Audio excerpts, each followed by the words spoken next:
Mga idol, magandang araw po sa inyong lahat.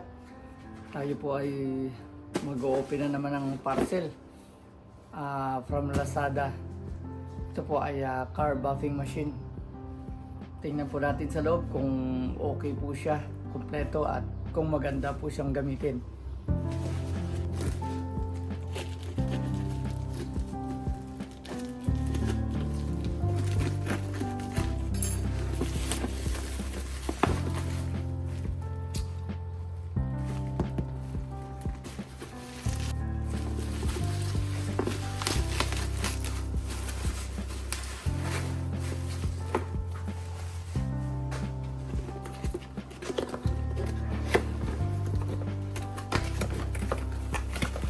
Yun po, meron siyang hawakan.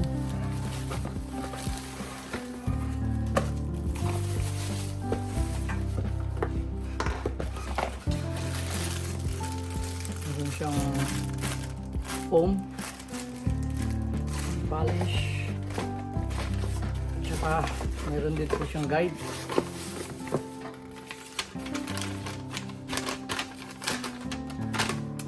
Kunti lang, maliit lang yung kanyang guide. Parang halos isang bond paper lang, ang small.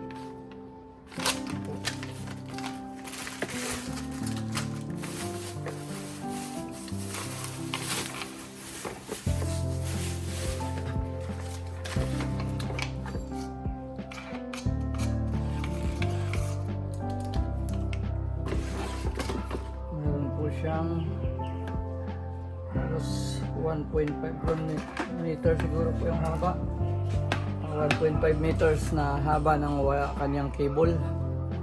Yan, 1.5. Yan. Pwede dito i-attach, pwede rin po dito. May dalawang naka-ready na po na lalagyan na ng kanyang guide. Hand guide.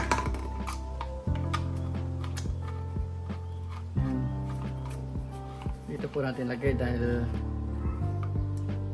kanan po tayo. Ayan. Tsaka ito po.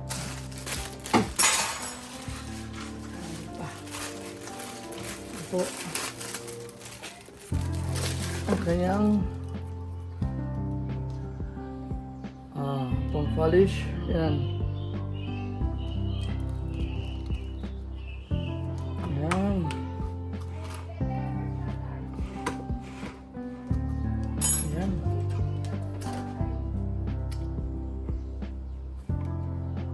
Pantanggal ng kanyang ito pag-adjust ang higpit.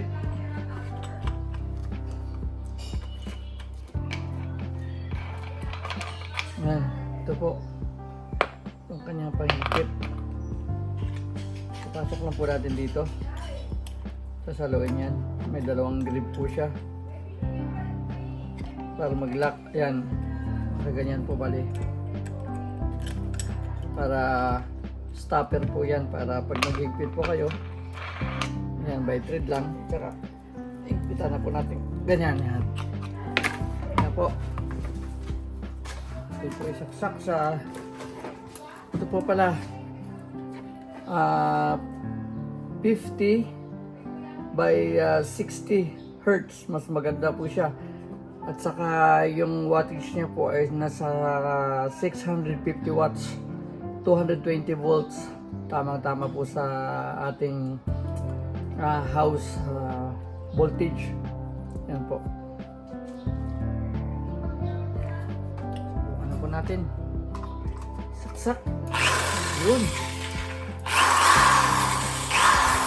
Ito naman po yung kanyang adjustment kung mampa-slow mo lang po. Ayan. Ayan. I-adjust na po natin ang hanggang.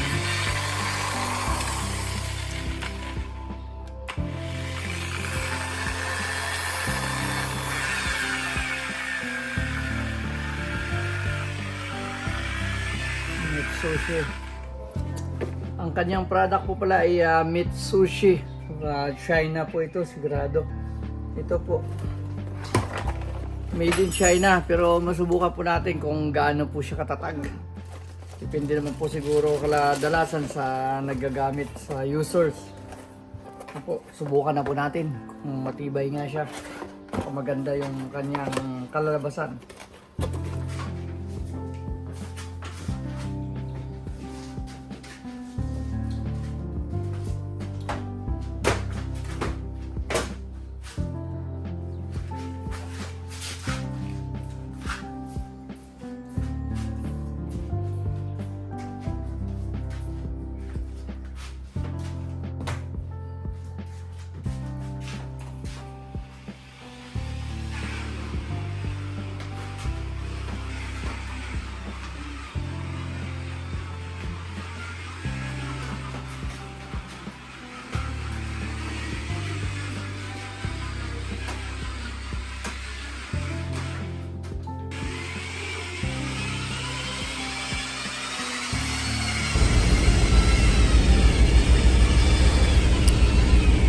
Yun guys, at maganda naman po siyang gamitin, smooth. Okay.